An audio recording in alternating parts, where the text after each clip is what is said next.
Om Swastiastu. Selamat pagi, selamat siang, selamat sore, dan selamat malam.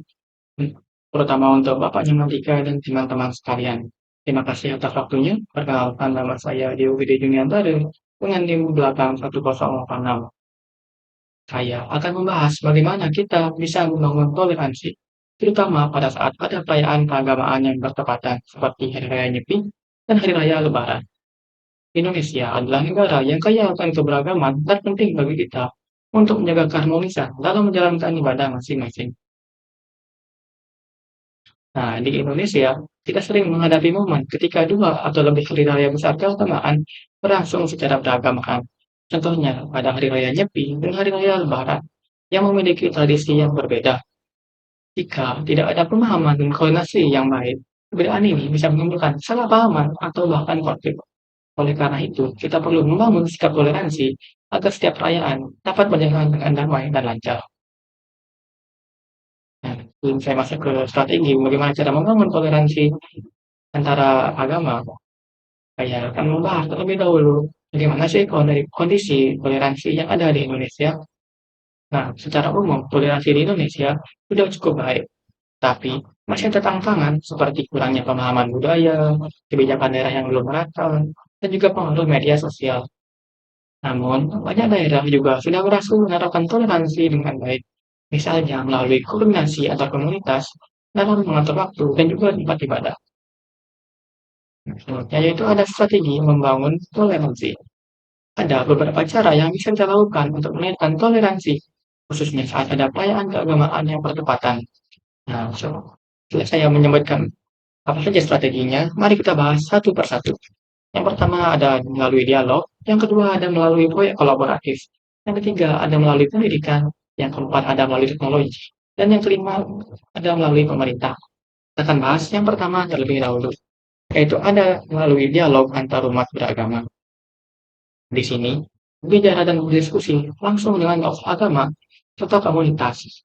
Nah, sehingga tujuannya bisa mengurangi kesalahpahaman.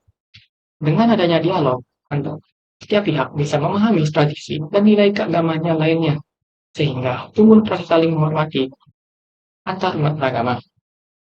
Nah, yang strategi yang selanjutnya yaitu ada melalui kegiatan bersama dan proyek kolaboratif. Nah, yang dimaksud di sini seperti membuat acara bersama seperti festival budaya atau bakti sosial yang tujuannya untuk mempererat hubungan antar komunitas. Misalnya ya, contohnya saat perayaan keagamaan, kelompok yang berbeda bisa saling membantu dalam pelaksanaan acara agar tidak mengganggu satu sama lain.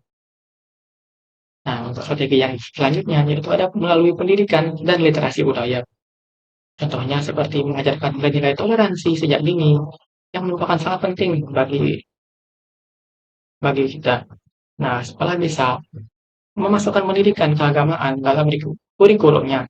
Selain itu, pelatihan atau seminar tentang toleransi juga penting dan bisa diberikan secara rutin ataupun setiap minggu maupun setiap beberapa bulan sekali pada masyarakat agar pemahamannya semakin luas mengenai toleransi agama. Nah, untuk strategi yang keempat itu ada melalui peran media dan teknologi, yang dimana perannya yaitu sebagai media edukasi. Nah, media sosial yang berita memiliki pengaruh besar terhadap pandangan masyarakat. Oleh karena itu, untuk menyebarkan informasi yang positif tentang edukatif, tentang toleransi, sangat penting melalui media dan teknologi supaya cepat dan mudah dipahami. Misalnya menggunakan video, artikel, maupun juga diskusi daring. Nah, strategi yang kelima yaitu bisa melalui dukungan pemerintah dan kebijakan publik, di mana pemerintah juga berperan dalam menjaga kerukunan, misalnya dengan mengatur jadwal ibadah agar tidak bentrok, menyediakan ruang untuk dialog, serta memastikan setiap agama mendapat perlakuan yang adil dalam perayaan keagamaan. Nah, setelah saya memaparkan ataupun menjelaskan strategi toleransi atau agama, dapat disimpulkan bahwa toleransi dalam perayaan keagamaan bisa diwujudkan melalui apa yang saya sebutkan tadi, ada dialog, kegiatan bersama, pendidikan, melalui media sosial, serta melalui kebijakan yang mendukung keberagaman.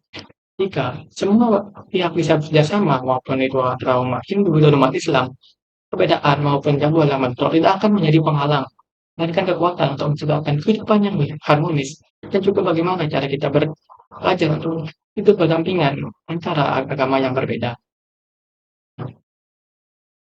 Demikian presentasi saya, semoga bermanfaat dan bisa menambah pemahaman kita semua tentang pentingnya toleransi atau umat beragama maupun yang agamanya berbeda.